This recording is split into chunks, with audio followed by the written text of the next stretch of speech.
This course is fairly short, but if you stick with me, you're going to learn a lot. Here's a breakdown of the course overall.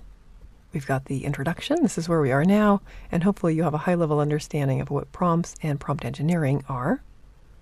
In the next module, we're going to dig into what makes a good prompt, different kinds of prompts and techniques that you can use to get better answers from AI models.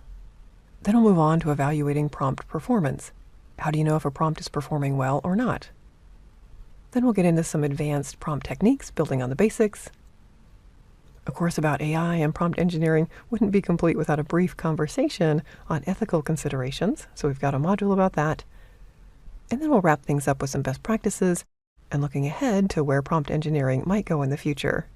I'll also point you to some additional resources if you want to continue your learning. So that's a bit about the course, but what about you? Is this the right course for you? As a getting started course, this is appropriate for a large audience, whether you're a data practitioner, a data analyst, machine learning engineer, developer, an engineering manager, really anybody wanting to get more from the generative AI tools that you're using. In terms of prerequisites, you should have a basic understanding of generative AI concepts, what it is, some common ways to use it.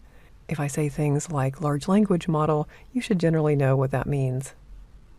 And then bonus, if you've used tools like ChatGPT, DALL-E 2, or Midjourney to generate new content, but that's not a requirement. You should be able to follow along with my examples, even if you haven't used these tools before. If you're going to follow along with the demos, and I recommend that you do, you will need an account at platform.openai.com. This account is different from the one that you use for chat.openai.com, which is ChatGPT.